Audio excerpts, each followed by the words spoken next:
And welcome back to Pastor Plek's podcast. I'm so glad that all of you are joining us as we are talking through faith, culture, and everything in between. I'm your host, Chris Plek, a.k.a. Pastor Plek, along with none other than Katie Sass. It still cracks me up when people call you Pastor Plek. Why is that? Because I don't know. It's not your name. It's so funny that that's like what you want to go by. Well, it makes more sense. In fact, that's what my motto at West Point when I ran for president was give a heck, vote for Plek.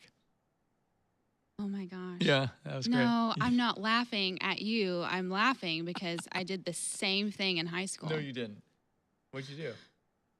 Don't be crazy. Vote for Katie. And then I made posters of my face and people drew on them. Yeah, I did the same thing. It was great. Yep. All right, so, all right, well, so glad all of you are here. We're going to get to something actually fairly serious. It's why submit to your husband. What does it tangibly look like? All right, this is one that I get all the time. In fact, I feel like I'm not saying I'm become a professional at this, but I guess I am a professional of the word, but and that sounds like so like you get paid. Yeah, that's what that means, right? So, but like the reality is, this is a statement that gets people all up in a ruffle, a lot, and so I really want us to kind of wrap our head around what this looks like tangibly. So I'm going to give us a couple verses to start with. Can we start with Ephesians 5? Yeah. All right, so Ephesians 5:21 says, submitting to one another out of reverence for Christ, which was, the basic living in submission to everybody, talking to people kindly and all that. But then specifically, verse 22, wives, submit to your husbands as to the Lord, because the husband is the head of the wife, as also Christ is the head of the church, he himself being the Savior of the body. But as the church submits to Christ, so also wives should submit to their husbands in everything. Husbands, love your wives, just as Christ loved the church and gave himself for her to sanctify her by cleansing her with the washing of the water by the word, so that he may present the church to himself as glorious, not having a stain or wrinkle or any such blemish, but holy and blameless. In the same way, husbands ought to love their wives as their own bodies. He who loves his wife loves himself, for no one has ever hated his own body, but he feeds it and takes care of it, just as Christ also does the church, because we are members of his body. For this reason, a man will leave his father and mother and will be joined to his wife, and the two will become one flesh. This mystery is great, but I'm actually speaking with reference to Christ and the church. Nevertheless, each one of you must also love his own wife as he loves himself, and his wife must respect her husband. What a mouthful. All right, so when you hear that, a wife must respect her husband, or wives, submit to your husbands as to the Lord, because the husband is the head of the wife, as also Christ is the head of the church, he himself being its Savior. What do you think about that? Well, I think that you have to look at the word submission from a spiritual lens rather than a worldly lens. Okay, because give me the worldly difference. Submission looks very different. I mean, people have like taken the word submit and turned it into trash. You will submit to my authority. Well, also because there are men that don't exercise their authority in a godly way. Okay. And so submission does not mean like bow down and do everything that your husband says, and you don't have a voice, you don't get to have your opinions, you don't get, like, submission is a very holy work. And it's very beautiful when it's walked out in a godly manner. Okay, so let's talk about what the word means. The word is hupotasso, which I know everyone is writing that down for their note. I just thought of hippos. Yeah, I did too. But hupotasso just means to willingly put yourself under someone else. So I am willingly coming under you to serve you. And that is the Greek word. And so there is a real sense of voluntarily putting yourself under the authority of another. It was a military term, and in some days those were not voluntary. It was conscription, where you just you make somebody submit. But here you're looking at the thing that I love about this is, what is the enforcement clause? Like, where is the enforcement of submission? So it tells the wife to submit, tells the husband to love, but it doesn't say, now, if the wife doesn't submit, the rule of thumb is, and you ever heard of the rule of thumb? Mm-mm. Okay, so back in the day, you could beat your wife with a rod as long as it was only as wide as your thumb. Rule of thumb. Oh, and now we just practice it on children. Yeah. Did you like that? You appreciate full that one? circle. That was good. All right. Yeah. So no. Yeah. You don't beat your wife because that's not appropriate. But more importantly is there is no enforcement clause. There is no ability other than the Holy Spirit. And then also, this is where the church comes in. And I think this is the part that makes people nervous because everybody needs to submit to someone. Like I submit to someone, everybody submits to someone. And when I say I submit to someone, I submit to the church leadership of the elders. And we then there's a plurality of elders, and so we all submit to one another. There isn't like a king of the castle or pyramid scheme at the top. But what that means is if everybody has to submit to everybody or submit to one another, it becomes very, very godly clearly. But this is where I've always get this question. I don't know if you have ever run into this with people. Like, what if my husband isn't a person worthy of submitting to? Yeah, and I don't know the answer to that. Well, first off, you probably shouldn't have married him, but you're already stuck. So Yeah. I think the consequence, this is where you're like, oh, you can't say that. No, the consequence of you marrying somebody outside the will of God, like Christians should marry Christians, there's a consequence for that. Or like if you're just like, you were so desperate to get married, just like latched on to whoever was there, then now you're sort of stuck. And so it's so much easier to submit when you respect your husband. 100%. Yeah. But what happens when you've latched on, you've hooked your train, your car onto the engine, and you're following him, and you want to be godly, but then he's not. So that's why I always say there's no enforcement clause. If a woman, or if a husband isn't leading well and loving well, you don't get to whip him either. And so that's where we really got to do a better job of bringing in the church to help people submit. And one of the things that I as a pastor, in helping people submit to one another out of reverence for Christ, and for the women that means submitting in respect, and that for the men that means submitting to Christ and then loving their wife. I've really challenged people to own their own feelings, because here's what happens a lot in probably the primary issue that I face in marriage counseling.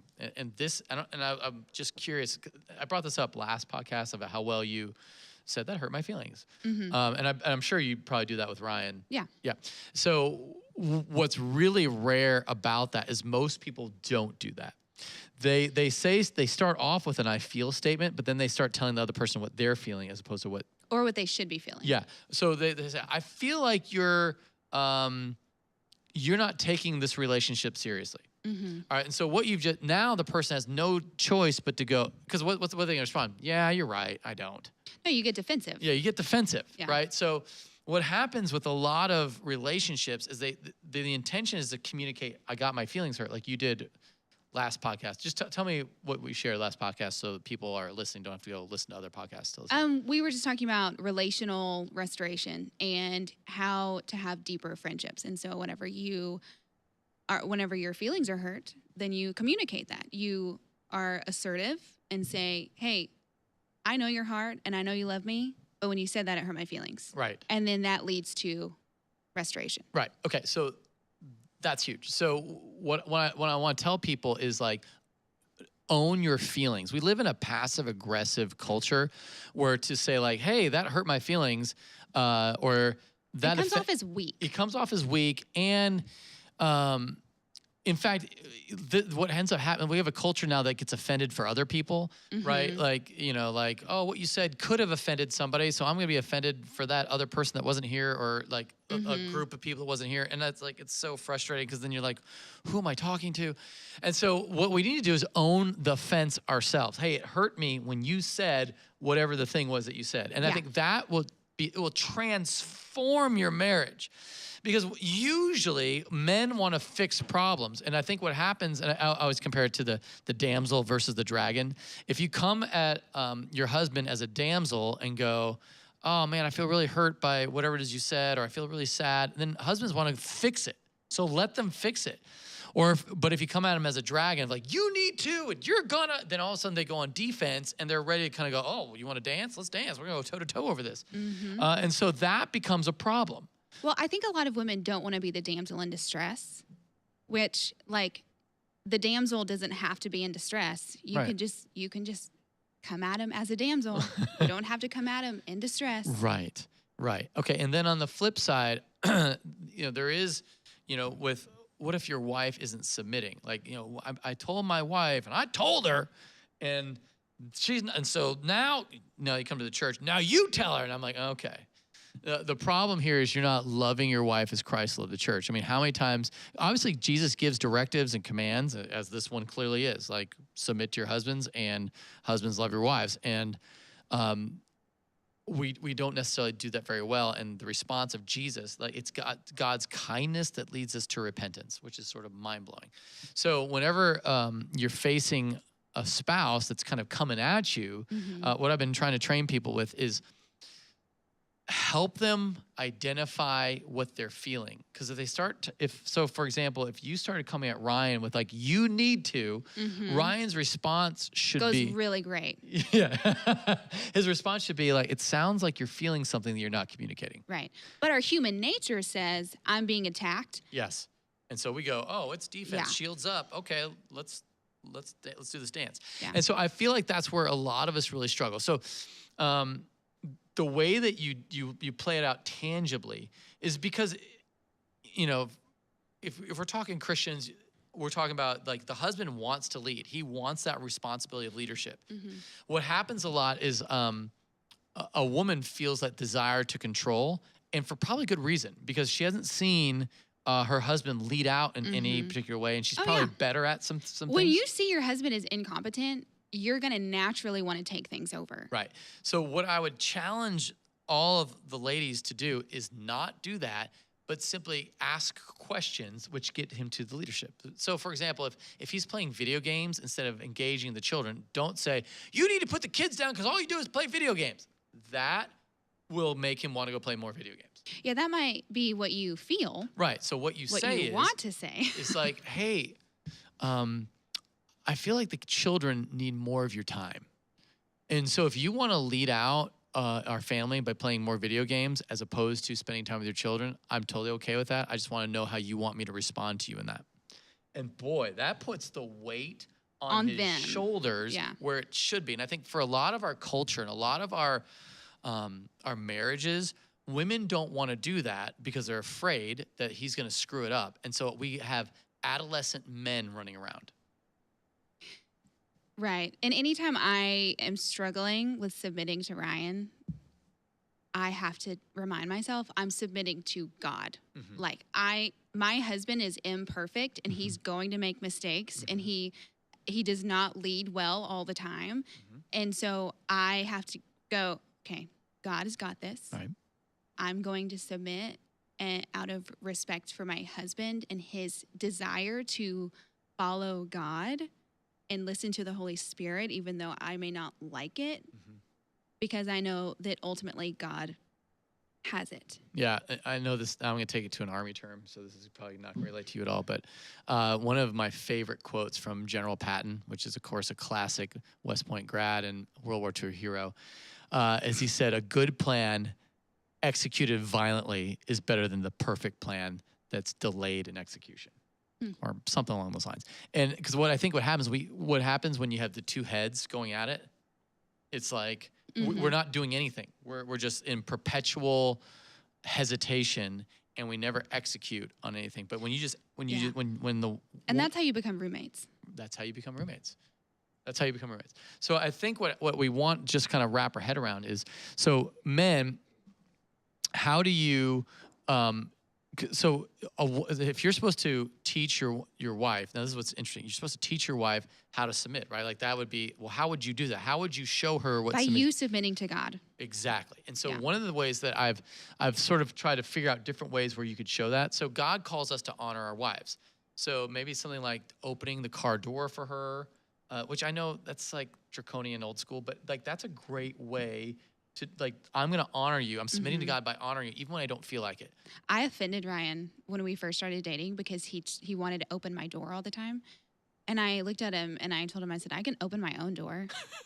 And he was so caught off guard. Yeah. And so when you don't allow your husband to lead well and serve you, it's very offensive.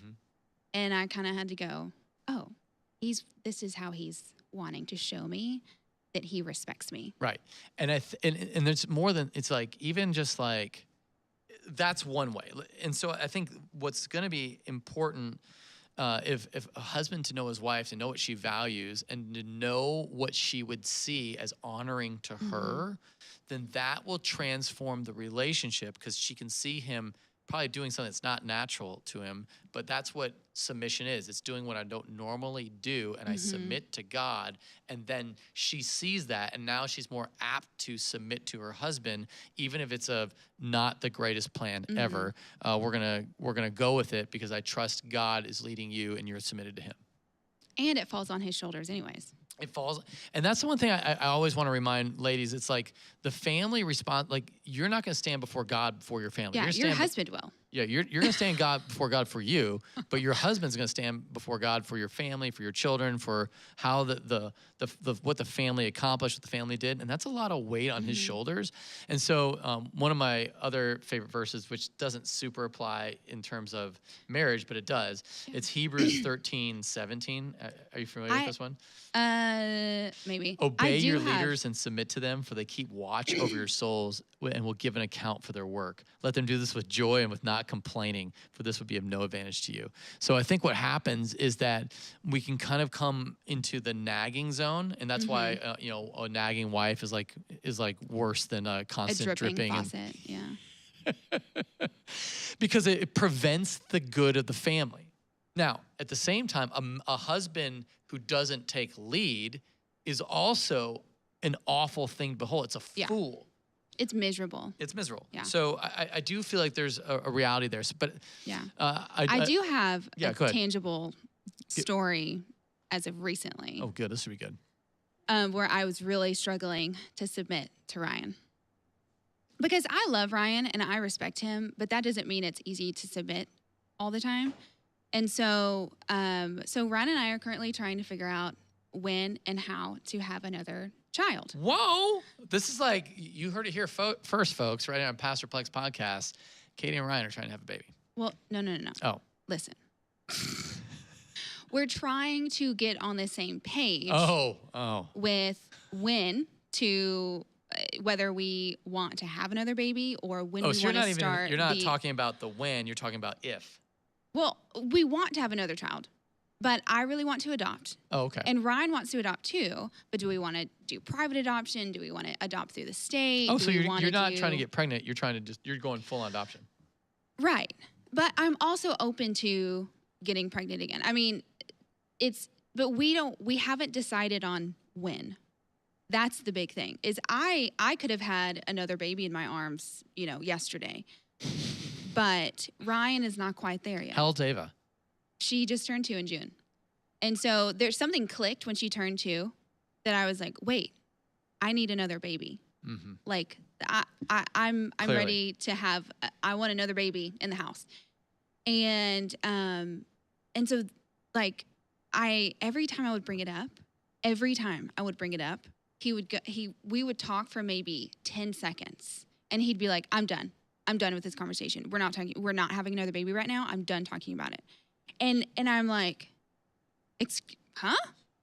Like, why can't we just talk about it? Because it stresses me out. I don't want to talk about it right now. We're not doing, and I'm like, and he would just say, we're not having another baby right now. We can't afford to have another baby right now. And I'm like, so I couldn't get my point across. I couldn't even talk about my feelings. I couldn't express anything because he would shut the conversation down with, we can't afford it. And I'm like, who has a baby you can afford? Like, should I take your side? Well, I'm sitting there going, why are you not letting us have a conversation? Like, why are you just putting your foot down? And he's like, I'm not putting my foot down. I'm just saying we can't afford to have another baby right now. And we don't even have, like, he's just like, we're not in a good time. It's not a good time for us to have another baby. And I'm like, so I feel unheard, but I know, I'm like, okay, well, he has just, I guess, made this demand, like made this decision without me. And I'm supposed to just submit. Like, that's not, I don't feel like this is right. Like, this isn't the right way to do it. Like, I don't feel loved. I don't feel cared for. I don't feel respected or heard. I don't feel like he like is listening to me at all. And so this went on for like a month. Oh, wow. Of me kind of like on and off trying to bring it up. Cause it's our second kid. Like, I want to talk about it. Like, it's expanding our family. I want to talk about what that would look like and dream a little bit. And he every time would just try to end the conversation. And then, of course, because I am just persistent, I would keep trying to talk about it even after he'd shut it down. And then he would just explode and like, I said I was done. Wow. I said I was done talking about it. And I'm like, who the frick are you? Like, what is going on? And so I was praying about it and I'm like, okay, this is not going well. Like, this is making me feel super shut out. Like, this is making me feel like in my head, like the way I saw things, Ryan was not leading well in that moment. Like, no matter how much I respect and love my husband, that doesn't mean that he leads well all the time. Right? Do you lead well all the time? No. Yeah. And so I'm like, well, how do I, like, how the heck am I supposed to submit to this man that's not leading me well right now and not loving me well right now? And so I'm like, I want to feel heard. Like, submission does not mean that you shut yourself down and go, well, okay, my husband made the decision and that's all there is. And I don't get to have a say and Right. I have to just shut my mouth and obey. And so I wrote him an email. I've gotten one of those. I wrote him an email and I started, you have to like start out with your bread and then your meat and then your more bread and because White bread is like the fluff of like, I love you so much. The meat is like, I want a baby. White bread is like, I love you so much. Yeah, because I didn't want to just be like, because the response that I'm searching for in that moment isn't, okay, yeah, let's have a baby tomorrow. Like, let's just start trying or let's start the adoption process. That's not what I was wanting. What I was wanting was to feel heard and to feel like we were making this decision together. Okay. So I start out with how when he would shut the conversation down, how that would make me feel. Nice. Because that's important. I know my husband's heart is to love me well. And so if that isn't loving me well, then I want him to know that. Nice. And so I assert my feelings and I assert my needs and say, when you don't allow us to have a conversation, then it does not make me feel loved or heard. And I feel like you're just putting your foot down. And so then after that, I kind of go into like, I would love to just hear your heart behind this. I would love, because he's explained like some emotional reasons behind it. Like where he's like, I just don't know how I could love another kid more than Ava. Like, it's hard for me. And like the struggles of having a daughter in this world, like it stresses him out. And so he feels like he needs to devote all of his energy to raising a strong daughter. And he's like, I want a son, but I don't know. So he was just in an emotional mess, but like most men don't know how to explain their feelings. And so I sent him this email and because I told him, I said, I feel like it's much easier for me to send you an email while you're at work so that you have the day to process. And if you want to respond, so that way I get all of my stuff out and then you can respond when you get home, or you can write everything out. Whatever you choose, I just put the ball in his court. And he sent the best email, like the most words like he would never speak all of these words, but like his email even though he didn't say, okay, yeah, I'm ready to have another baby, but he laid out how he felt about having another baby, the like financial reasons why he feels like it's not a good time to have another baby right now, which I had to respect. I mean, part of me is like, well, God will provide. God will provide. Like, let's just have another baby and God will provide. He goes, Katie, that's like someone buying a Tesla that can't afford it and just going, well, God will provide.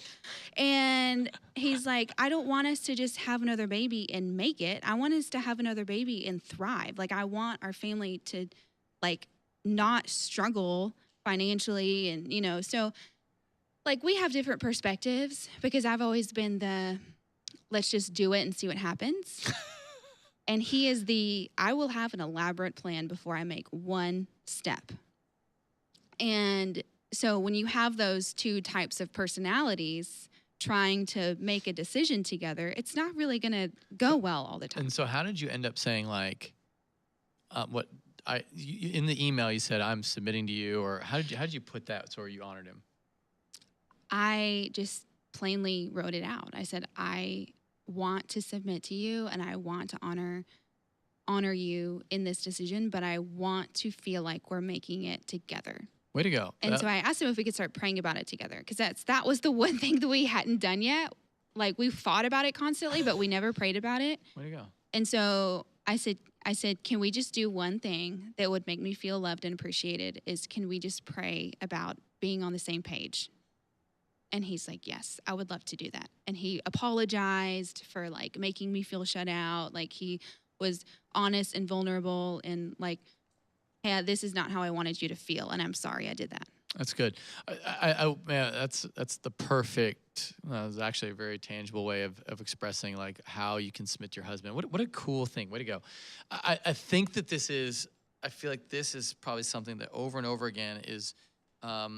People are battling it out, because even in the heated conversation where you guys, now I'm going to dissect what you just said, but even that heated conversation, it's like he wasn't able to fully own what his feelings were. Mm-hmm. And I think if you were able to hear that, because he probably couldn't identify them. Right. And I think for women, this is the part that I really want to challenge women, is listen to your husband's heart and say, if you start off with, I'm willing to do whatever you want to do, I'm willing to follow you, but here's what I want, or here's what I desire, and it will change. It puts the leadership back on his shoulders to hear what you're wanting, and then also it gives respect to his decision, mm-hmm. and then it puts the authority where it should be. And I think that's the hard part for a lot of us, is we just don't trust anybody but ourselves, and yeah.